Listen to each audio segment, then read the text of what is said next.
Hello guys, आप सभी का बहुत बहुत स्वागत है आज के इस वीडियो में। और आज के इस वीडियो में हम टाइप्स ऑफ बिजनेस के अंदर में पार्टनरशिप का जो बिजनेस होता है हम उसे आज स्टडी करने जा रहे हैं। ओके, अब ये जो चैप्टर है ये बेसिकली इसमें जो मेन इसका टॉपिक है या फिर जो इकलौता इसका टॉपिक है वो है पार्टनरशिप। अब ये पार्टनरशिप क्या होता है, ये इसके फीचर्स क्या क्या होते हैं, कितने टाइप के पार्टनर्स होते हैं, कितने टाइप के पार्टनरशिप्स होते हैं, ये सब हमें इस चैप्टर में देखना होगा। ठीक है, तो आइए इससे शुरू करते हैं।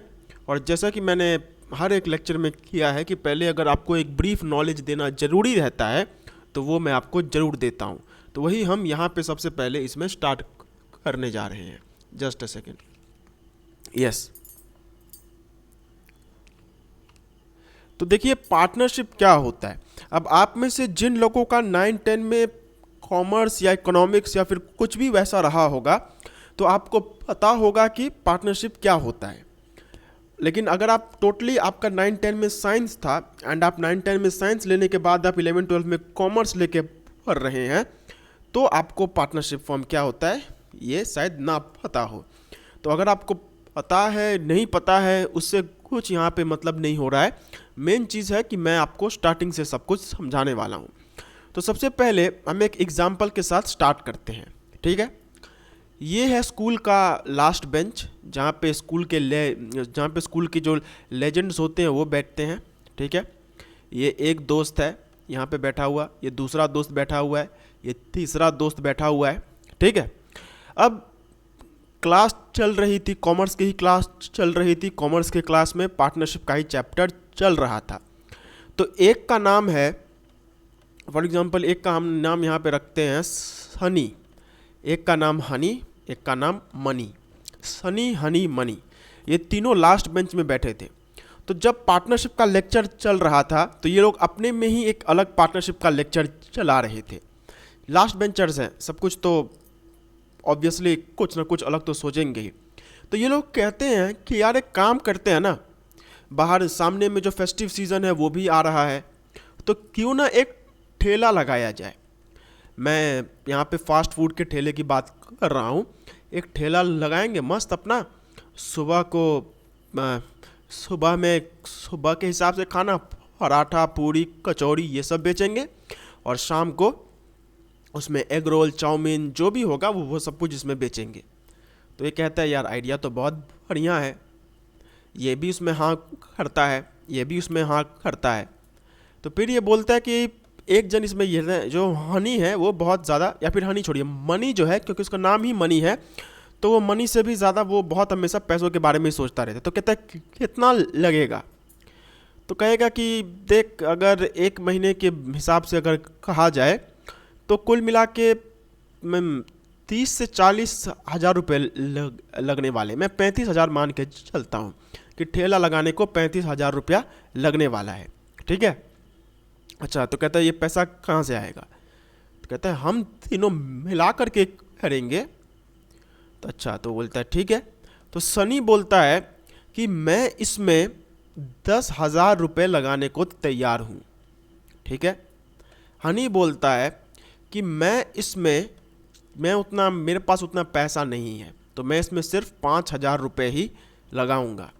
और मनी बोलता है कि अपने पास बहुत पैसा है, पैसे की कोई कमी नहीं है, तो मैं यहाँ पे पूरा का पूरा 20,000 रुपया लगाने वाला हूँ। तो मनी का नाम ही मनी है तो उसके पास पैसा भी बहुत ज़्यादा होगा। तो सनी इसमें 10,000 रुपया लगाता है, हनी जो है वो 5,000 रुपये लगाता है और मनी जो है वो 20,000 रुपया लगाता है। ठीक है, अब ये लोग बोलते हैं कि देख भाई सबसे ज़्यादा पैसा क्योंकि मनी ने लगाया है तो जो भी यहाँ से प्रॉफिट होगा उसका सबसे ज़्यादा शेयर इसके पास जाएगा। फिर सबसे ज़्यादा शेयर जो सेकंड मोस्ट शेयर होगा वो जाएगा सनी के पास और हनी के पास जाएगा सबसे कम शेयर। दोनों को जब मिल जाएगा तो लास्ट में जो पैसा बाकी रहेगा वो इसके पास जाएगा। ठीक है, तो ये जो इन लोगों ने एक अग्रीमेंट किया कि हम 10,000 रुपया, 5,000 रुपया, 20,000 रुपया तीनों इतना इतना पैसा मिला करके दुर्गा पूजा के टाइम पे एक स्टॉल लगाएंगे और उस स्टॉल को 1 महीने के लिए चलाएंगे, और 1 महीने के बाद जो भी उसमें से प्रॉफिट होगा उसको हम इसी हिसाब से बांट लेंगे। तो देखिए यहाँ पे, क्योंकि इन लोगों ने एक इकोनॉमिक एक्टिविटी को अंडरटेक करने का काम किया है, मतलब एक ऐसा एक्टिविटी जहाँ पे पैसा इन्वॉल्व होता है, तो सबसे पहली बात ये इन लोगों ने यहाँ पे बिजनेस करने के बारे में सोचा है। ठीक है, अब ये जो बिजनेस है इसको करेगा कौन, तो ये तीनों करेंगे। तो इस टाइप का बिजनेस जहाँ पे तीनों ने अपना अपना पैसा लगाया हुआ है और एक पर्टिकुलर बिजनेस को करना चाहते हैं, और ये कहते हैं कि एक बार बस इसमें से पैसा वापस आ जाए, जो प्रॉफिट है वो आ जाए, तो उस प्रॉफिट को हम अपने हिसाब से बांट लेंगे। 10,000 इसको देंगे, 5,000 इसको देंगे और 20,000 मतलब इसके हिसाब से इसको देंगे। तो ये जो इन लोगों ने बनाया, इसे ही हम लोग कहते हैं पार्टनरशिप। ठीक है, पार्टनरशिप इसी को कहा जाता है जहाँ पे 2 या 2 से ज़्यादा लोग आपस में एक एग्रीमेंट बनाते हैं कि हम कुछ करेंगे, कुछ ऐसा काम करेंगे जिससे कि पैसा हो, और वो जो पैसा होगा उसको हम लोग अपने में एक पर्टिकुलर रेशियो में बांट लेंगे। तो इस टाइप का जो ऑर्गेनाइजेशन होता है इसे हम लोग कहते हैं पार्टनरशिप। ठीक है, ओके। तो this is the basic meaning of partnership. It is a type of business in which 2 or more persons who are known as partners agree among themselves to carry on a business or other economic activity with the purpose of earning profit and sharing it in a particular ratio। 2 या 2 से ज़्यादा लोग जब आपस में agree करते हैं कि हाँ भाई हम ऐसे ऐसे करके पैसा मिलाएंगे, पैसा मिलाने के बाद जो भी बिजनेस होगा उसे करेंगे, जो भी बिजनेस से पैसा निकलेगा उसे अपने आपस में बांट लेंगे, तो यही होता है पार्टनरशिप। ठीक है, अब पार्टनरशिप जो है उसके कुछ फीचर्स होते हैं, मतलब पार्टनरशिप जो फर्म होता है ना उसके कुछ फीचर्स होते हैं, उसके कुछ कैरेक्टरिस्टिक्स होते हैं। देखिए सबसे पहला जो फीचर होता है वो होता है कि इसमें एक प्रॉफिट शेयरिंग रेशियो होता है। ठीक है, एक प्रॉफिट शेयरिंग रेशियो होता है कि जो भी हम बिजनेस करेंगे और उस बिजनेस से जो भी पैसा हमें मिलेगा उस पैसे को हम अपने में एक पर्टिकुलर रेशियो में बांटेंगे। अब ये जो रेशियो है ये 2 टाइप का हो सकता है। This ratio can be of 2 types. सबसे पहली बात, या तो इक्वली बांट लेंगे, मतलब अगर पैसा जितना भी किसी ने कंट्रीब्यूट किया हो उससे कोई मतलब नहीं है, जो भी उसमें से पैसा निकलेगा उससे हम लोग आपस में इक्वली बांट लेंगे। जैसे अगर यहाँ पे 3 दोस्त थे तो अगर मान के चलिए 30,000 रुपये का प्रॉफिट होता है तो 10,000 सनी रखेगा, 10,000 हनी रखेगा और 10,000 मनी रखेगा। ठीक है, तो इस टाइप का हो सकता है, एंड इस टाइप का जब प्रॉफिट शेयरिंग होता है तो इसे हम लोग कहते हैं इक्वल में। लेकिन अब आप खुद सोचिए कि सबसे ज़्यादा पैसा किसने लगाया, मनी ने, और हनी ने सबसे कम पैसा लगाया। अब हनी जो है वो कम पैसा लगा के भी उसको उतना ही प्रॉफिट मिल रहा है जितना ज़्यादा पैसा लगा के मिल रहा था। तो भला कोई क्यों ज़्यादा पैसा लगाना चाहेगा? जब कम पैसा लगाने से भी उतना ही प्रॉफिट होगा तो कोई क्यों ज़्यादा पैसा लगा के उतना प्रॉफिट अर्न करे? तो इसीलिए मैक्सिमम केसेस में क्या होता है कि एक डेफिनेट रेशियो होता है, एक अग्रीड रेशियो होता है कि हम लोग इस रेशियो में पैसे को बांटेंगे। अब ये रेशियो कुछ भी हो सकता है, तो आइए देखते हैं कि हमारे यहाँ पे कितना रेशियो था। तो अब रेशियो निकालने के लिए क्या करेंगे, इसको छोटा करते जाएंगे। तो सबसे पहले यहाँ से 3 जीरो काट दीजिए, यहाँ से भी 3 जीरो काट दीजिए, यहाँ से भी 3 जीरो काट दीजिए।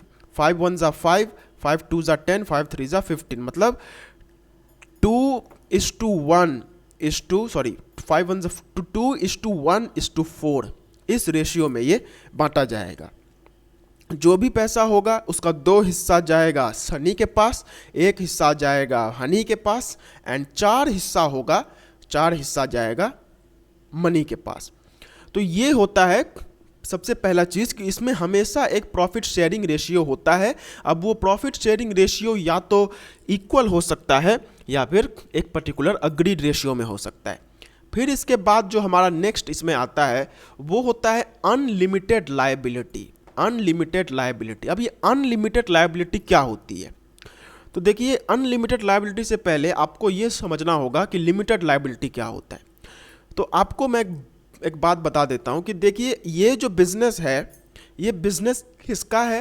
ये बिज़नेस है सनी का, ठीक है, हनी का, मनी का, ठीक है। तो ये जो बिज़नेस है, इस बिज़नेस को करके ये लोगों को प्रॉफिट अर्न हुआ, तो वो प्रॉफिट इन लोगों ने अपने में बांट लिया, ठीक है। तो वो तो उन लोगों को लाभ हुआ तो पैसा ले लिया। अब एक क्वेश्चन आता है कि अगर यहाँ पे प्रॉफिट होता ही नहीं, अगर यहाँ पे लॉस होता तो क्या होता? तो इसका आंसर यही है कि अगर लॉस भी होता तो उस लॉस को भी इन लोगों को आपस में ही बांटना होता है। जैसे अगर मैं बात करूं, अगर फॉर एग्जांपल 30,000 का प्रॉफिट हुआ था, अब अगर 30,000 का प्रॉफिट की जगह पे अगर 30,000 का लॉस होता, तो उस लॉस का भी 2 हिस्सा सनी रखता, हनी के पास 1 हिस्सा जाता और मनी के पास 4 हिस्सा जाता। तो ये जो चीज़ कि अगर मुझे बिजनेस में प्रॉफिट होगा तो मैं उसके प्रॉफिट को रखूँगा, और अगर लॉस होगा तो भी मुझे उस लॉस को रखना पड़ेगा। तो ये चीज़ कि अगर लॉस हुआ तो लॉस भी मुझे रखना पड़ेगा, तो इसे हम लोग कहते हैं लायबिलिटी, ठीक है। इससे हम लोग कहते हैं लायबिलिटी कि अगर मेरा बिजनेस में प्रॉफिट हुआ तो मैं पैसा रखूंगा ही, लेकिन अगर लॉस हो गया तो भी मुझे बिजनेस में अपना लॉस बेयर करना होगा। तो इसे हम लोग कहते हैं लायबिलिटी। अब इसके आगे में अगर हम एक चीज़ जोड़ देते हैं, वो उसे कहते हैं, अगर लिमिटेड लायबिलिटी को जोड़ दिया जाए तो इसका मतलब क्या होता है? तो देखिए, आप बिजनेस में एक मालिक हैं, हनी मनी सनी, ये तीनों ही मालिक थे। अब तीनों ही मालिक थे, तो यहाँ पे क्या था कि जब बिजनेस को नुकसान हुआ तो तीनों ने आपस में बेयर किया। लेकिन एक क्वेश्चन यहाँ पे आ सकता है कि उसका लिमिट क्या होगा? What is going to be the limit?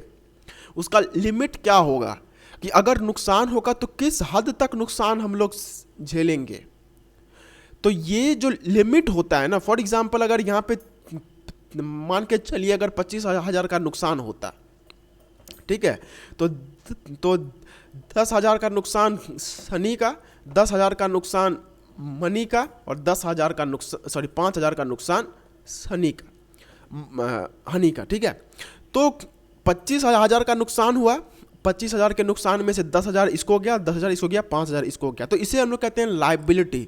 लेकिन कितना तक जाएगा, इसे हम लोग कहते, ये हमें बताता है लिमिटेड लायबिलिटी। अब लिमिटेड लायबिलिटी क्या बोलता है कि भैया तुम अगर अपना बिजनेस कर रहे हो तो उस बिजनेस को करने के लिए तुमने जितना पैसा लगाया होगा, तुमको सिर्फ उतना पैसा तक का ही लॉस बेयर करना है, ठीक है। जैसे अगर मैं यहाँ पे बात करूँ तो हनी ने यहाँ पे कितना पैसा लगाया हुआ था? हनी ने 5,000 रुपये लगाया हुआ है। तो अगर उसका लायबिलिटी को हम लिमिटेड मान के चलें, तो जो लिमिटेड लायबिलिटी के हिसाब से अगर कभी बिजनेस में नुकसान हो जाता है, ठीक है, तो वो नुकसान का भरपाई तो हनी करेगा, लेकिन एक लिमिट तक ही करेगा। एंड वो कितना होगा? वो होगा 5,000 रुपये, क्योंकि 5,000 रुपया उसने बिजनेस में लगाया हुआ है। अब फॉर एग्जाम्पल मान के चलिए कि यहाँ पे अगर 25,000 की जगह पे अगर मान के चलते हैं 30,000 का नुकसान होता, और ये होता कि नुकसान भी हर किसी में इक्वली जाएगा, तो फिर मान के चलिए कि अगर सनी ने 10,000 रुपये लगाए थे तो उसने 10,000 तक का नुकसान लिया, ये उसका लिमिट था। सनी बोलेगा कि भाई मैंने 10,000 का पैसा लगाया तो मैं नुकसान भी 10,000 तक का ही उठाऊंगा। और फिर मनी बोलेगा कि मनी ने कितना लगाया था? 20,000, तो मैंने तो 20,000 तक का पैसा लगाया हुआ था, मुझे तो सिर्फ 10,000 का ही नुकसान हो रहा है, तो वो भी ले लेगा। अब 20,000 का नुकसान इन दोनों ने बेयर कर लिया, लेकिन अब सवाल आता है कि क्या बाकी का जो 10,000 का नुकसान है, क्या वो हनी के पास जाएगा?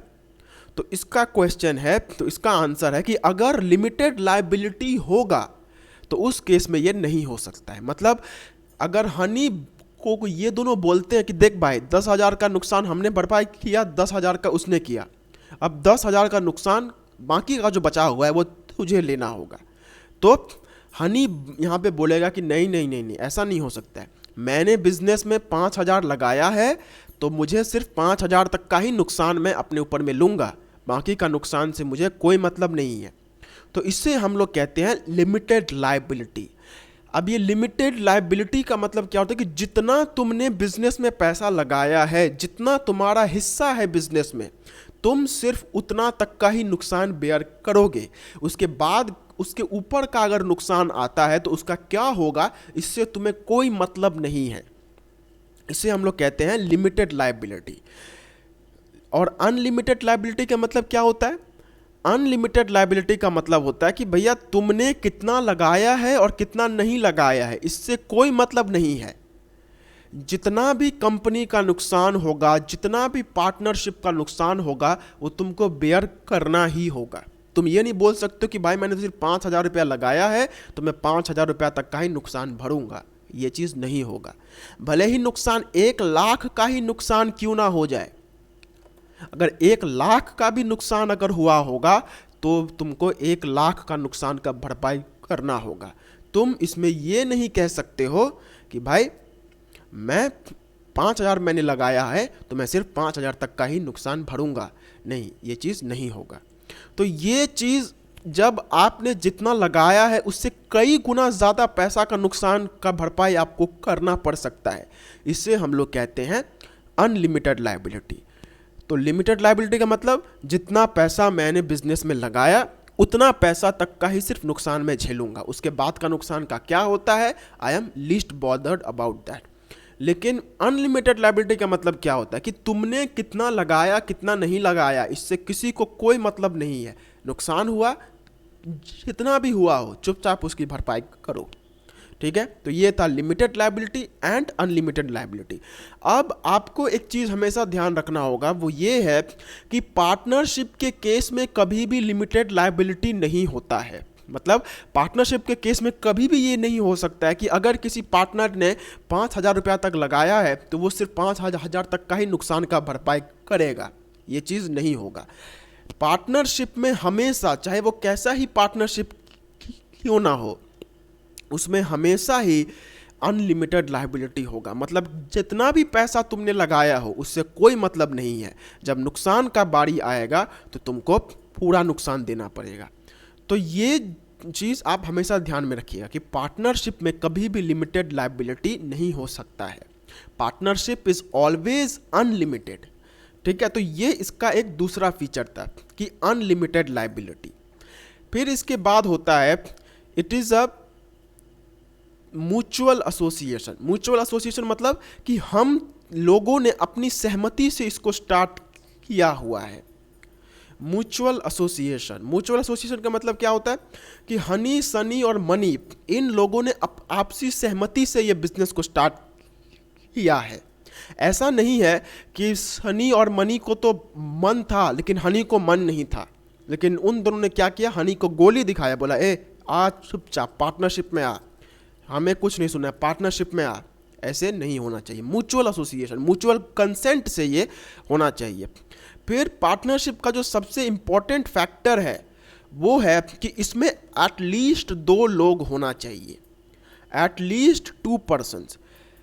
क्योंकि भैया ये तो कॉमन सेंस की बात है कि अगर 2 लोग से कम लोग रहेंगे तो फिर ये तो पार्टनरशिप रहेगा ही नहीं, ये तो सोल प्रोप्राइटरशिप बन जाएगा। तो पार्टनरशिप में हमेशा कम से कम 2 लोग होना चाहिए, ठीक है। तो ये इसके कुछ फीचर्स थे। अब हम अपना मेन इस पे चलते हैं। मेन जो हमारा ये है, होप आपको, आप सभी को समझ में आया होगा कि पार्टनरशिप क्या होता है और पार्टनरशिप में कुछ फीचर्स जो मैंने बोले हैं वो क्या होते हैं, ठीक है। अब जब आप अपना नोट्स को पढ़ेंगे तो नोट्स आपको ईजी लगेगा, ठीक है। तो सबसे पहले हम देखते हैं पार्टनरशिप का, कि पार्टनरशिप का डेफिनेशन क्या कहता है, ठीक है। तो partnership is a kind of business where a formal agreement between two or more people is made who agree to be the co-owners, distribute responsibilities for running an organization and share the income or losses that the business generates. मतलब एक ऐसा business जहाँ पे दो या दो से ज़्यादा लोगों के बीच में एक म्यूचुअल अग्रीमेंट होता है कि हम लोग मिल करके एक बिजनेस को चलाएंगे और रिस्पॉन्सिबिलिटी के साथ चलाएंगे, और उसमें से जो भी प्रॉफिट होगा या फिर लॉस, याद रखिएगा लॉस भी लेना होगा, तो जो भी प्रॉफिट होगा या भी लॉस होगा उन सब को हम लोग आपस में बेयर करेंगे। ठीक है। A partnership is a form of business which enables two or more persons to co-own an organization and they agree to share the profits and losses of the company. Each member of such a business is called a partner and collectively they are known as partnership firm. अब partnership firm आपको समझ में आ गया कि ये वो ऐसा एक बिजनेस होता है जो दो या दो से ज़्यादा लोगों के बीच में अग्रीमेंट के साथ बनाया जाता है। अब जो लोग इस पार्टनरशिप बिजनेस को चलाते हैं, जो कि हमारे केस में था सनी, हनी और मनी, तो ये जो पर्टिकुलर आदमी है इसे हम लोग कहते हैं पार्टनर्स। ठीक है, these are known as partners and हर एक को हम लोग यहाँ पे हम पार्टनर्स कहते हैं, हर एक को भी पार्टनर कहा जा सकता है, एंड इन सभी को जब हम लोग साथ में बोल देंगे तो वो पार्टनरशिप फर्म कहलाएगा। मतलब each member of such a business is called a partner and collectively they are known as partnership firm, या फिर हम बहुत लैंग्वेज में उन सबको साथ में भी पार्टनर्स कहा जाता है।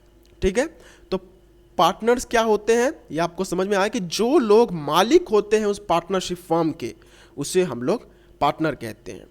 ठीक है, फिर in a partnership every owner contributes to something to the welfare of the firm. This can be in the form of ideas, property, money and sometimes a combination of all of these. Owners of a partnership firm share profits and losses in proportion to the respective investments. Partnership in India is regulated by Section 4 of the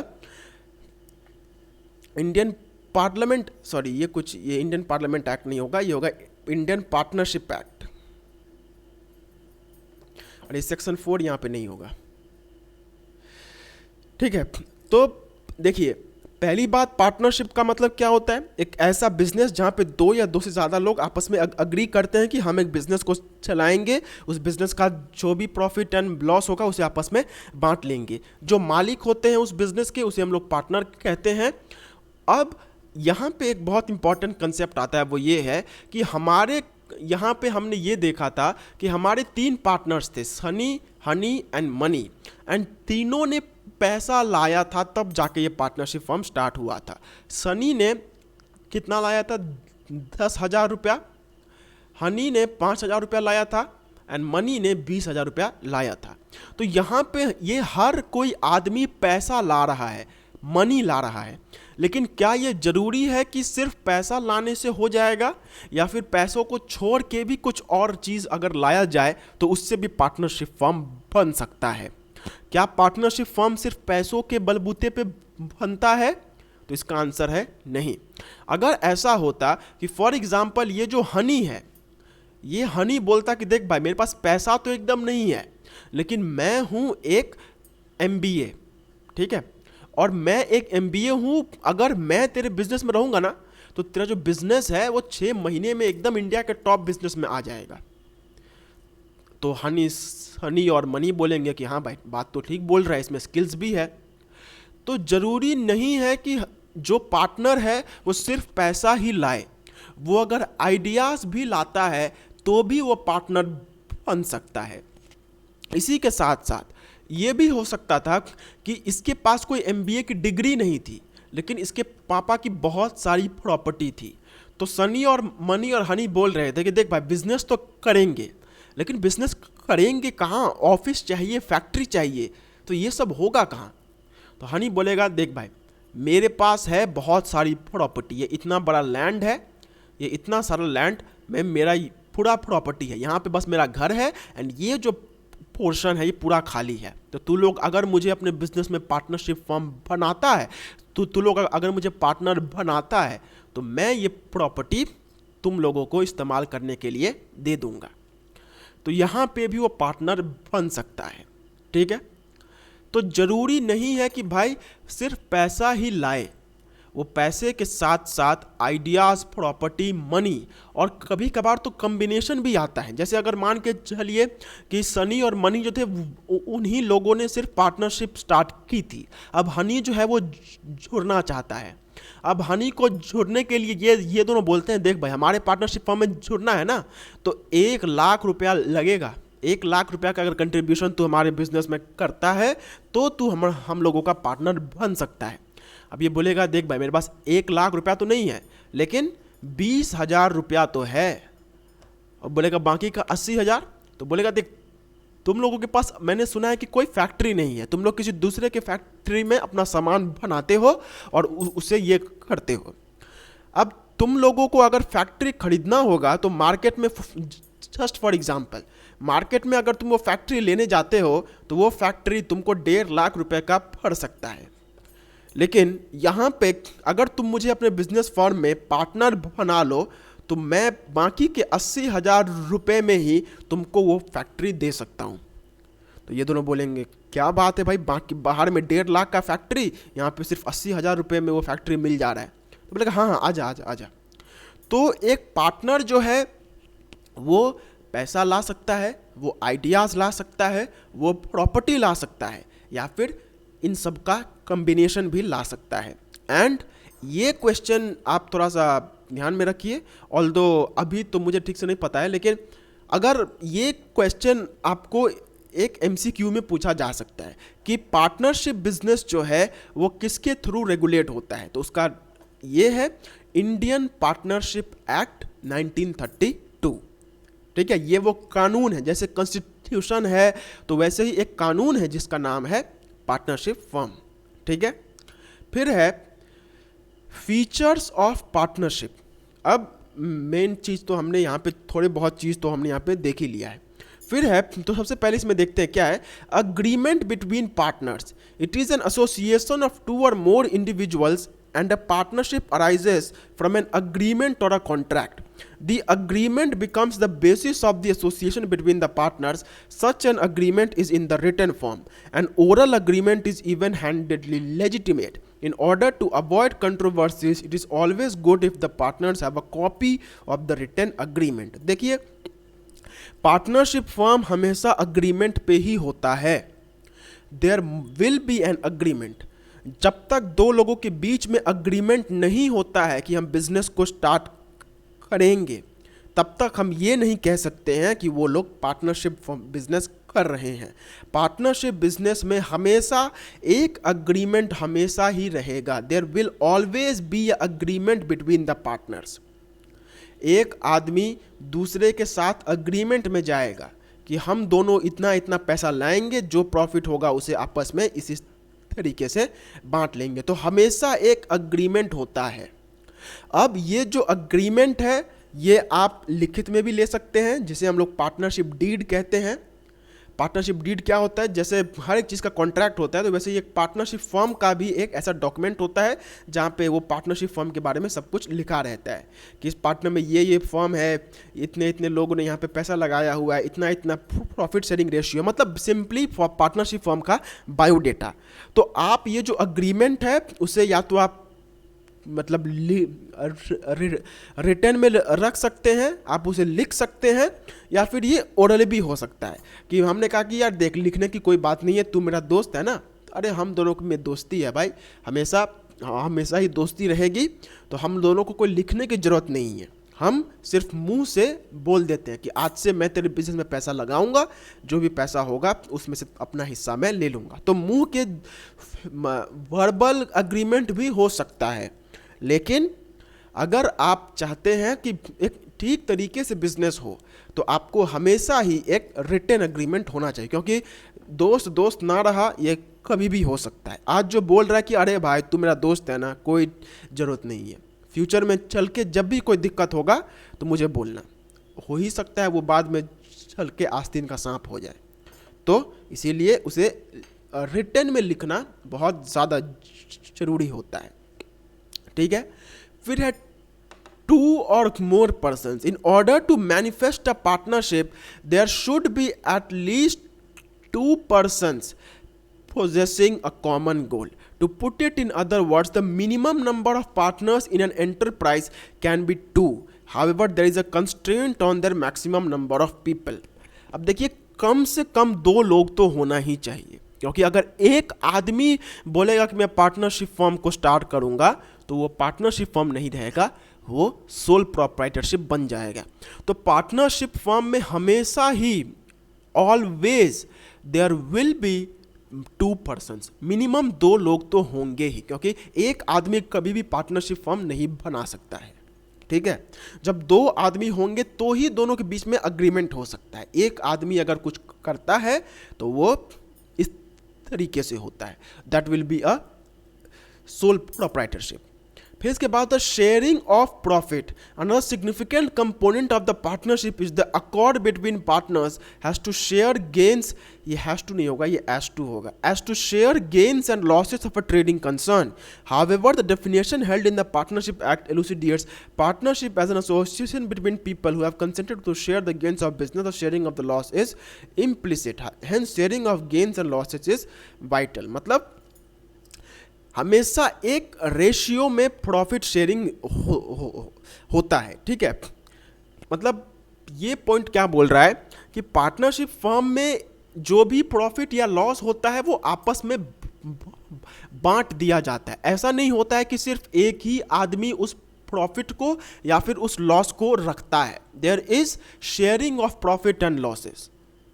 अगर profit हुआ तो भी वो इन लोगों में बांट दिया जाएगा, अगर लॉस हुआ तो भी वो इन लोगों में बांट दिया जाएगा। ये नहीं हो सकता है कि प्रॉफिट अगर हुआ तो मैंने अपने पास रख लिया, बाकियों को कुछ नहीं दिया, और लॉस हुआ तो आपस में बांट लिया।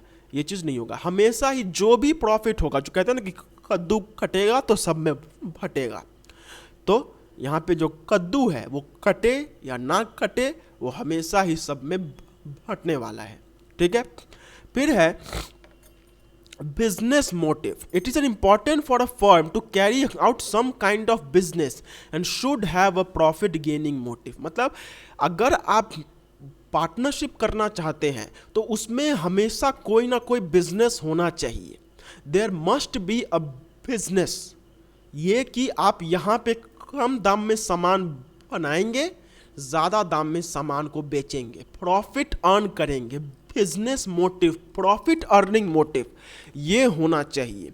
क्योंकि अगर आपके पार्टनरशिप फर्म में प्रॉफिट अर्निंग मोटिव नहीं है, आप अगर पैसा अर्न नहीं करना चाहते हैं, तो फिर वो पार्टनरशिप नहीं कहलाएगा। पार्टनरशिप का डेफिनेशन ही ये कहता है कि कुछ करने के लिए, बिजनेस करने के लिए हम पार्टनरशिप बनाते हैं।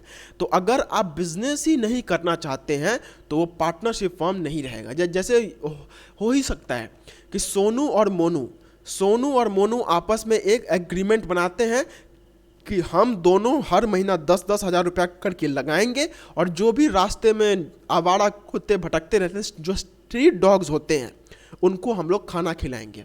तो यहाँ पे भी दोनों के बीच में अग्रीमेंट है। तो यहाँ पे भी ये क्वेश्चन आ सकता है कि क्या ये है, इज दिस पार्टनरशिप?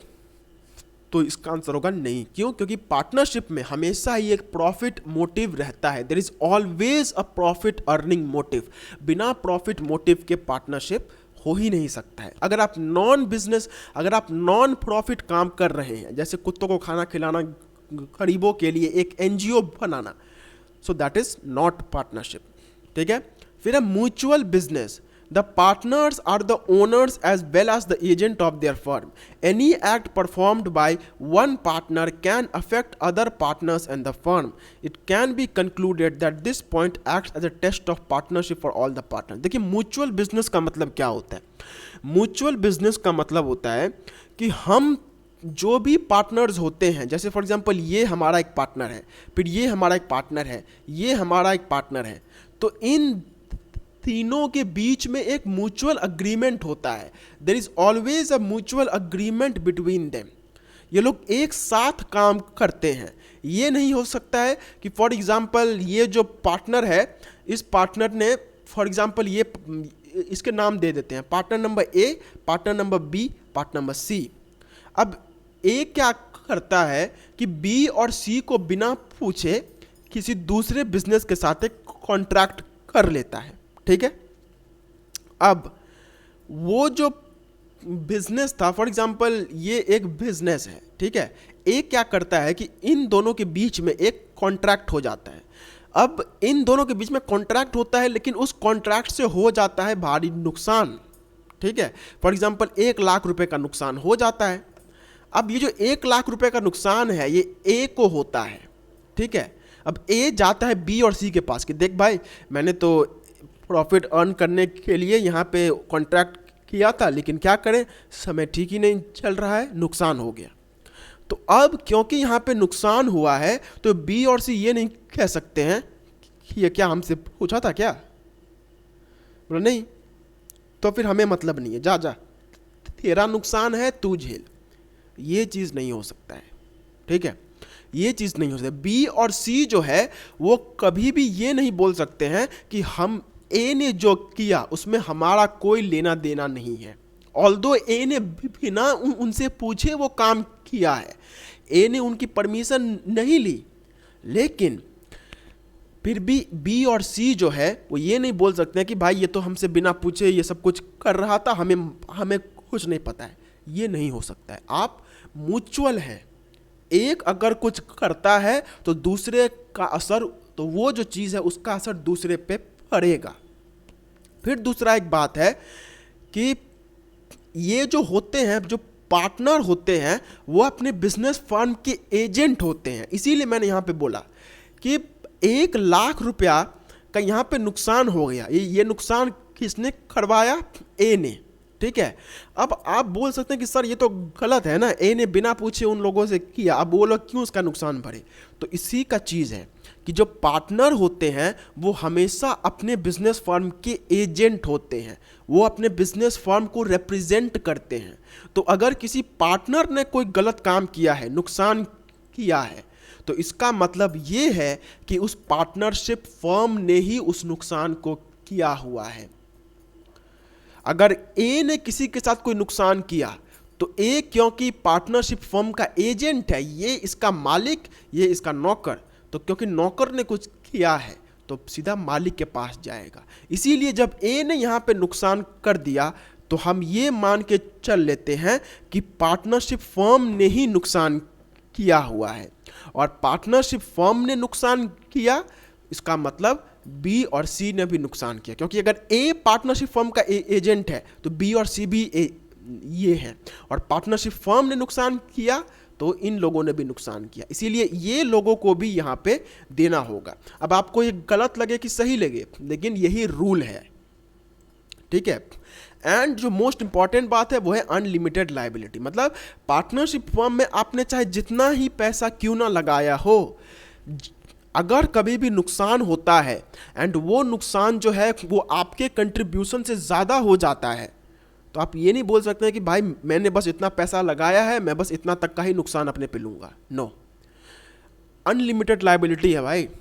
जो भी होगा वो, मैंने अब बिजनेस फंड में मैंने सिर्फ 5,000 रुपया ही लगाया है, लेकिन अनलिमिटेड लायबिलिटी है। अगर 2 लाख का भी नुकसान होगा तो भी वो मुझे बेयर करना होगा, ठीक है। अब आप बोलेंगे सर जब ऐसा कुछ है तो फिर क्यों कोई पार्टनरशिप फर्म बनाएगा? 5,000 रुपया लगाया, मालूम चला कि 2 लाख रुपए का नुकसान हो गया। तो ये आपकी बात बहुत सही क्वेश्चन है कि क्यों कोई बनाएगा। एंड यही कारण है कि आज इंडिया में पार्टनरशिप फर्म लगभग में कोई नहीं बनाता है। पार्टनरशिप फर्म कोई नहीं बनाता है, nobody makes a partnership firm. और गवर्नमेंट भी जो है वो पार्टनरशिप फर्म्स को अब उतना फेवर नहीं करती है। गवर्नमेंट भी अब चाहती है एक ऐसा चीज़ बनाने जिसे हम लोग कहते हैं कंपनी या फिर जॉइंट स्टॉक कंपनी। अब ये क्या होता है देखेंगे आगे के चैप्टर्स में, ठीक है। अब बारी आती है टाइप्स ऑफ पार्टनर्स, मतलब जो लोग बिजनेस को चलाते हैं वो लोग कौन होते, मतलब कितने टाइप के होते हैं। तो सबसे पहला जो आता है वो होता है एक्टिव पार्टनर। अब ये एक्टिव पार्टनर क्या होता है? An active partner is also known as ostensible partner. As the name suggests, he takes active participation in the firm and the running of the business. He carries on the daily business on behalf of all the partners. This means he acts as an agent of all the other partners on a day-to-day basis with regards to all ordinary business of the firm. Hence, when an active partner wishes to retire from the firm, he must give a public notice about the same. This will absolve him of the acts done by the other partners after his retirement. Unless he gives a public notice, he will be liable for all acts even after his retirement. ये चीज़ आपको नहीं जानना है, ये चीज़ required नहीं है, ये बहुत हाई लेवल का हो गया। देखिए, एक्टिव पार्टनर का मतलब एक नॉर्मल पार्टनर।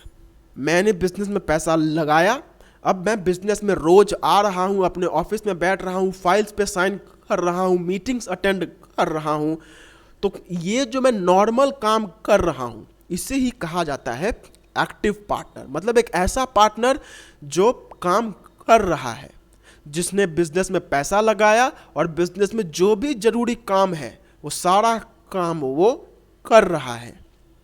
तो इससे हम लोग कहते हैं एक्टिव पार्टनर। मतलब एक ऐसा पार्टनर जो कि बिजनेस में पैसा भी लगाता है और बिजनेस के जितने काम होते हैं वो सारे कामों को भी वो करता है। अब आता है डॉर्मेंट और स्लीपिंग पार्टनर। अब आप बोलेंगे सर स्लीपिंग पार्टनर सो रहा है क्या? बोलेंगे हाँ, इसी टाइप का कुछ है। देखिए, डॉर्मेंट और स्लीपिंग पार्टनर से पहले आप सबसे पहले अपने दिमाग में जो एक्टिव पार्टनर है उसका कंसेप्ट क्लियर कर लीजिए। एक्टिव पार्टनर क्या होता है? मैं बिजनेस में पैसा लगाऊंगा, मैं बिजनेस के रोज़मर्रा के कामों में भाग लूंगा, जो भी प्रॉफिट होगा लॉस होगा वो सब मैं बेयर करूंगा। ठीक है, तो ये होता है एक्टिव पार्टनर जो नॉर्मल तरीके से काम करता है। अब डॉर्मेंट और स्लीपिंग पार्टनर कौन होता है? तो डॉर्मेंट और स्लीपिंग पार्टनर वो पार्टनर होता है जो कि सिर्फ पैसा लगाता है, वो काम कुछ नहीं करता, वो बस पैसा लगाता है और बस जब पैसों से कुछ निकलना होगा, प्रॉफिट होगा या फिर लॉस होगा, तो वो पैसा सिर्फ वो ले जाता है। वो बीच का जो भी काम होता है, मतलब इन्वेस्टमेंट से लेके रिटर्न तक, ये जो बीच का जो वर्किंग का पीरियड होता है वो सारा काम वो नहीं करता है। मतलब जब बिजनेस का मेन काम हो रहा है तब उसे कोई मतलब नहीं है, इसीलिए उसे कहा जाता है स्लीपिंग पार्टनर। मतलब एक तरीके से वो सो ही रहा है, ही इज स्लीपिंग, वो सोया हुआ है। मेन काम जब हो रहा है तब वो सोया हुआ है, वो बस पैसा अपना इन्वेस्ट करेगा और जब पैसों के फूल फूलेंगे, जब पैसों में से कुछ निकलेगा, प्रॉफिट या फिर लॉस, जो कुछ भी होगा वो सब वो बेयर करेगा। अब क्वेश्चन आएगा कि सर वहाँ पे वो पार्टनर पैसा लगा रहा है और वो दिन रात मेहनत कर रहा है, और यहाँ पे ये तो सिर्फ पैसा लगा के चला गया, कुछ काम ही नहीं कर रहा है, तो भला ऐसा मतलब कौन पार्टनरशिप फर्म होगा जो कि ऐसे लोगों को भर्ती करेगा?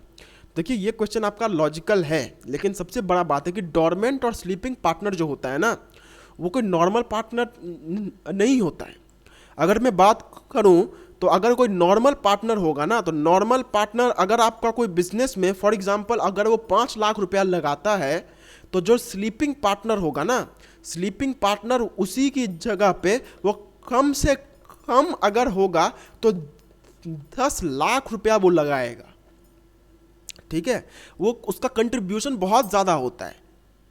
तो इसीलिए अगर कोई आपको बोलता है कि देख भाई मैं काम वाम कुछ नहीं करूँगा, मुझे काम वाम आता भी नहीं है और मुझे कोई शौक भी नहीं है, मेरे पास उतना टाइम भी नहीं है, लेकिन मुझे तेरा बिजनेस में पैसा कमाने का ये है, इच्छा है, तो मैं काम करता हूँ। मैं तेरे को, तुम लोगों ने कितना लगाया? 5 लाख, मैं 10 लाख तक लगाने को रेडी हूँ और मुझे ना कोई काम करना है ना कुछ, मैं बस पैसा लगा रहा हूँ, जब प्रॉफिट कमाने का टाइम आएगा तो मुझे बुला लेना। तो अब आप खुद सोचिए कि एक आदमी है जो कि कुछ वहाँ पे आपको मतलब वो काम तो भले ही ना कर रहा हो, लेकिन वो पैसा ही एक ही बार में इतना लगा दे रहा है जो कि आपके बिजनेस के लिए बहुत ज़्यादा एडवांटेजियस है। तो ऐसे पार्टनर्स को रखना कोई बेवकूफ़ी का काम नहीं है। नॉर्मल लैंग्वेज में लगेगा कि भाई वो तो कुछ काम ही नहीं कर रहा है, तो फिर वो है क्यों वहाँ पे। लेकिन उसने जो काम किया है ना, वो कोई दूसरा उतना आसानी से नहीं कर पाएगा। इतना इतना पैसा लगाना ये किसी दूसरे का काम नहीं हो पाएगा इतना आसानी से। इसीलिए स्लीपिंग पार्टनर को भी ले लिया जाता है। ठीक है। फिर है नॉमिनल पार्टनर। अब नॉमिनल पार्टनर क्या होता है? This is a partner that does not have any real or significant interest in the partnership, so in essence he is only lending his name to the partnership. He will not make any capital contribution of the firm, and so he will not have a share in the profits either.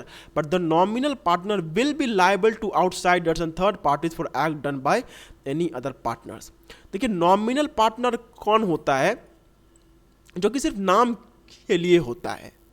मतलब for example यहाँ पे मैं आपको बता देता हूँ, this is a partner that does not have any real or significant interest in the partnership, so in essence he is only lending his name to the partnership. He will not make any capital contribution to the firm, and so he will not have a share in the profits either. But the nominal partner will be liable to outsiders and third parties. मतलब ये जो होगा ये totally आप कह सकते हैं कि स्लीपिंग पार्टनर जो है उसका एक ऑपोजिट है. स्लीपिंग पार्टनर में क्या था? इन्वेस्टमेंट के बाद सीधा रिटर्न, बीच का कोई काम नहीं करेंगे. और इसमें क्या होता है इस नॉमिनल वाले में कि एक सेकेंड, इन्वेस्टमेंट नो इन्वेस्टमेंट. अब नो इन्वेस्टमेंट तो नो रिटर्न, लेकिन बीच का जो वर्क है वो काम मैं करूँगा. मतलब मैं ना ही बिजनेस में कोई पैसा लगाऊंगा, ना ही मुझे बिजनेस से कोई रिटर्न चाहिए. बस बिजनेस का जो नॉर्मल डे टू डे का काम होगा वो सारा काम मैं करने को रेडी हूँ. तो ये होता है नॉमिनल पार्टनर. ठीक है. अब आप फिर से क्वेश्चन करेंगे कि सर कौन होगा जो कि फालतू में खटने जाएगा? इन्वेस्टमेंट जो है वो उसने किया नहीं, कुछ पैसे उसे मिल नहीं रहे हैं, बस दिन भर का खटनी है.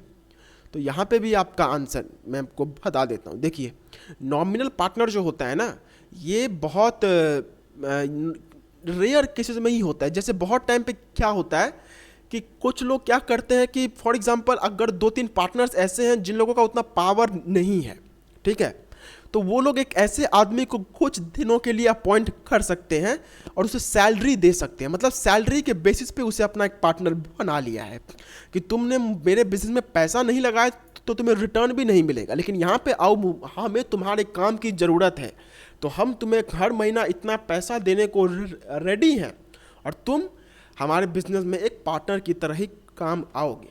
तो ये कहलाता है नॉमिनल पार्टनर. मतलब वो अगर पार्टनर का डेफिनेशन देखें तो उसके हिसाब से वो पार्टनर नहीं है, लेकिन फिर भी पार्टनरशिप फर्म ने उसे दूसरे तरीके से पार्टनर बनाया हुआ है.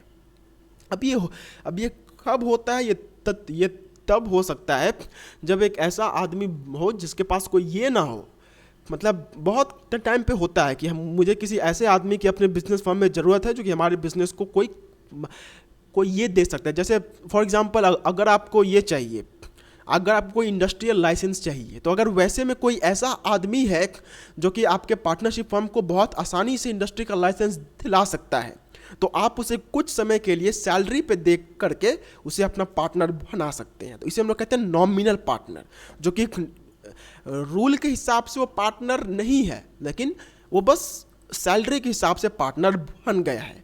अब आप ये मत सोचिएगा कि वो फ्री में काम करेगा, नहीं. अगर वो सिर्फ काम भी कर रहा है ना, तो भी वो जो है वो सैलरी तो लेगा ही. देखिए बिजनेस है, बिजनेस में कोई भी काम फ्री में नहीं होता है. ठीक है. एंड नेक्स्ट होता है पार्टनर बाय एस्टॉपल. अब ये पार्टनर बाय एस्टॉपल क्या होता है? ये जो एस्टॉपल का मतलब होता है कि मैं दिखा रहा हूँ. इसका मतलब ये है, फॉर एग्जाम्पल एक पार्टनरशिप फर्म था जिसमें 3 पार्टनर्स थे, ए, बी एंड सी. अब जो डी था ना, डी ने क्या किया? फॉर एग्जाम्पल डी जो है वो एक बहुत चालाक आदमी है. तो डी क्या करता है? डी लोगों को ये बताता है कि देख ये जो पार्टनरशिप फर्म है ना, फॉर एग्जांपल इस पार्टनरशिप फर्म का एक नाम रख देते हैं. फॉर एग्जांपल पार्टनरशिप फर्म का मैं नाम रखता हूँ शिवानी. ठीक है. तो वो कहेगा देख ये जो शिवानी है ना, ये शिवानी जो पार्टनरशिप फर्म है, मैं उसका मालिक हूँ, मैं उसके अंदर में एक पार्टनर हूँ. तो लोगों ने इसके बातों पर भरोसा कर लिया. ठीक है. अब अगर बाद में चल के कुछ ऐसा हो जाता है जिसकी वजह से लोग जिसकी वजह से ये जरूरी हो जाता है कि इस आदमी को पकड़ा जाए, तो फिर ये आदमी नहीं बोल सकता कि अरे मैंने तो सिर्फ मजाक किया था, शिवानी में मैं कोई पार्टनर नहीं हूँ, ठीक है, मैं तो बस मजाक कर रहा था। तो ये टाइप का पार्टनर जो कि लोगों को सिर्फ दिखाता है कि मैं उस पार्टनरशिप फर्म का पार्टनर हूँ और लोगों को ये विश्वास दिला देता है कि मैं उसका पार्टनर हूँ जबकि वो है नहीं, तो उसे हम लोग कहते हैं पार्टनर बाय एस्टॉपेल। अब ये बहुत केसेस में हो सकता है, जैसे फॉर एग्जांपल मान के चलिए शिवानी कंपनी जो है उसका एक प्रोडक्ट है मार्केट में बहुत ज़्यादा ये आता है, ठीक है। फॉर एग्जांपल मान के चलते हैं कि शिवानी कंपनी जो है फॉर एग्जांपल मान के चलते एक फेस वॉश है, ठीक है, एक फेस वॉश है जो कि बहुत ज़्यादा मार्केट में अभी चल रहा है। अब ये जो फेस वॉश है ना, इसका कॉन्ट्रैक्ट सिर्फ ये या तो ए दे सकता है, या तो बी दे सकता है, या तो सी दे सकता है। मतलब इन तीनों को छोड़ के और कोई आदमी इसका कॉन्ट्रैक्ट किसी कंपनी को नहीं दे सकता है। मतलब ये जो पार्टनरशिप है ना, ये पार्टनरशिप फर्म क्या करती है, इसका जो मेन क्रीम है ये तो ये लोग खुद से बनाते हैं, लेकिन इसका जो ढकना है, जो केस है, वो ये लोग किसी दूसरे कंपनी से बनाते हैं। अब ताकि ये ना हो जाए, बाहर में जो नकली माल है वो ना आ जाए, इसीलिए इन तीनों ने उस आदमी को बोल कर रखा हुआ है कि ए, बी और सी जो है, हम तीनों को छोड़ के और कोई तुम्हें इसका ऑर्डर नहीं देगा, ठीक है। अब डी जो है ना, वो फॉर एग्जांपल वो एक ऐसा आदमी है जो कि बहुत चालाक है, वो बहुत ये है बदमाश टाइप का है। तो डी क्या करता है कि जिस कंपनी में इस फेस वॉश का जो केस है वो बनता है, वो कंपनी में जाके बोलता है कि मैं इसका ऑर्डर देने आया हूँ। अब कंपनी वाला बोलेगा कि तुम तो उस कंपनी के पार्टनर हो नहीं, तो ये पार्टनर बोलेगा अरे अरे अरे वो तुमने अभी तक पूरी बात सुनी नहीं है, आज तक सिर्फ उसमें 3 पार्टनर्स थे ए, बी एंड सी, लेकिन आज ही मैं उस पार्टनरशिप फर्म में ज्वाइन हुआ हूँ। एंड ये क्या करता है, ये सभी डॉक्यूमेंट्स दिखा देता है, भले ही नकली ही हो लेकिन वो नकली सारे डॉक्यूमेंट्स दिखा देता है। तो अब वो जो केस मैन्युफैक्चरर है वो पूरा विश्वास कर लेता है कि हाँ भाई यही इसका पार्टनर है, ठीक है। तो वो उसका ऑर्डर ले लेता है। बाद में चल के खो जाता है बहुत बड़ा कांड। अब इसमें क्या हो जाता है कि डी जो है, ठीक है, कि जो डी है ना, जो डी है वो उन केसेस को ले करके उसमें नकली सामान बेच करके मार्केट में बेच देता है, ठीक है। अब उससे क्या होता है कि लोगों को रैशेस होने लग जाते हैं। अब जो लोग हैं वो क्या करते हैं, लोग जाते हैं शिवानी पे केस करने के लिए। अब शिवानी बोलती है कि भैया हमने तो अपना सामान ठीक से ही बेचा था, हमने तो सब कुछ इसमें ठीक से बेचा हुआ है, लेकिन अब जो गलती है वो शायद इसकी होगी। तो जो लोग हैं, जो शिवानी के कस्टमर्स हैं, वो जा रहे हैं शिवानी पे केस करने, और शिवानी क्या करती है, जा करके केस कर देती है उस आदमी पे। अब बोलेगा भाई मैंने क्या किया, तुम्हारे ही तो पार्टनर ने मुझे बोला था वो बनाने के लिए। तो बोलेगा किस पार्टनर ने, अरे वही डी ने।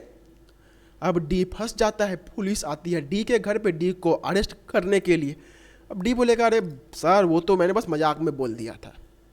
तो ये चीज़ आप नहीं कर सकते। अगर आपने किसी को झूठे तरीके से ही सही, लेकिन उसके मन में अगर आपने ये बोल दिया है कि भाई अगर वो ये मान चुका है आपके कारण, आपके इशारों से, आपके कारनामों से अगर वो मान चुका है कि आप उस फर्म के पार्टनर हैं, तो बाद में चल के आप मना नहीं कर सकते हैं। तो इससे हम लोग कहते हैं partner by estoppel. And next जो आता है वो है पार्टनर्स इन प्रॉफिट ओनली। ये जो नाम से समझ में ही आ रहा है कि भैया अगर पार्टनर्स इन प्रॉफिट का मतलब अगर कंपनी में प्रॉफिट होगा तो ही हम लोग उसमें, तो ही मैं उसमें पैसा लगाऊंगा। मतलब अगर प्रॉफिट होगा तो मैं पैसा उसमें से, तो ही मैं उसमें ये लूँगा। मतलब अगर प्रॉफिट होगा तो मुझे देना, अगर लॉस होगा तो मुझे कोई मतलब नहीं है, मैं लॉस को बेयर ही नहीं करूँगा, सिर्फ प्रॉफिट ही लूँगा, लॉस को छूँगा भी नहीं। तो इस टाइप का पार्टनर होता है पार्टनर्स इन प्रॉफिट। अब यहाँ पे फिर से क्वेश्चन आ सकता है कि सर ऐसा कैसे हो सकता है। तो देखिए ऐसा हो सकता है, अगर कोई आदमी बोलता है देख भाई नॉर्मल आदमी जो है वो तेरे कंपनी में 5 लाख रुपया अगर लगा देता है तो वो पार्टनर नॉर्मल पार्टनर हो जाता है। मैं 5 लाख की जगह 25 लाख रुपए लगाने को रेडी हूँ, लेकिन मेरा शर्त है कि अगर कंपनी में प्रॉफिट हुआ तो ही मुझे कुछ होगा, अगर लॉस हुआ तो मैं नहीं जानता हूँ। ठीक है, तो ये होता है partners in profit only. And minor partner क्या होता है? माइनर पार्टनर का मतलब जो पार्टनर 18 साल से कम उम्र का होता है। A partner who is below the age of 18 उसे हम लोग कहते हैं माइनर पार्टनर।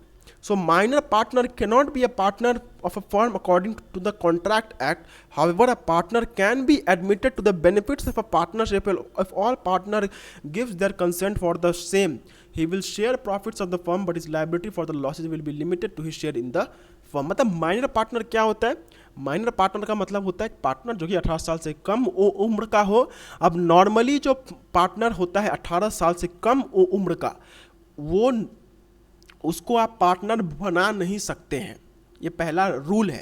लेकिन फिर भी अगर माइनर के सहमति से और बाकी पार्टनर्स के सहमति से उसे पार्टनर बना लिया जाता है तो ये कोई इल्लीगल काम नहीं है।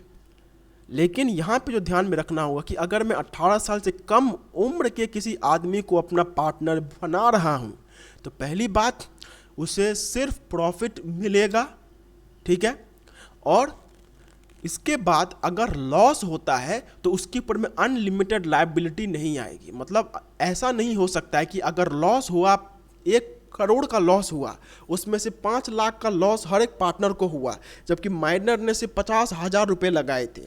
तो उस केस में माइनर को आप ये नहीं बोल सकते कि देख भाई अनलिमिटेड लायबिलिटी हम लोगों की भी है तो तुम्हारी भी अनलिमिटेड लायबिलिटी होगी, ऐसा नहीं होगा। माइनर पार्टनर के केस में पहली बात वो सिर्फ प्रॉफिट के लिए आएगा, और अगर लॉस होता भी है तो वो सिर्फ उतना लॉस का ही भरपाई करेगा जितना कि उसका हिस्सा है। And such a minor partner on attaining majority has 6 months to decide if he wishes to continue as a partner of the firm, he must then declare. मतलब ये है कि 18 साल का जब वो हो जाएगा तो फिर उसके पास एक ऑप्शन होता है कि या तो वो पार्टनरशिप में कंटिन्यू कर सकता है या फिर उसे छोड़ सकता है। ठीक है, सो ये था आज का लेक्चर। आज का लेक्चर यहीं पे एंड करते हैं। आज हम ज़्यादा कुछ पढ़ नहीं पाए, बट जो भी पढ़ा वो बहुत ज़्यादा इंपॉर्टेंट था, क्योंकि आप लोग पार्टनरशिप पहली बार जान रहे हैं। तो पार्टनरशिप के लिए इट इज़ वेरी इंपॉर्टेंट कि आपको बेसिक्स है वो पता हो। एंड बेसिक समझाने में ही आज थोड़ा ज़्यादा टाइम लग गया। कल जो है हम इस चैप्टर का आधा से ज़्यादा ये हो जाएगा, ठीक है, और उसके बाद हम अपने नेक्स्ट चैप्टर पे जाएंगे। ठीक है, सो मिलते हैं एक अगले वीडियो में।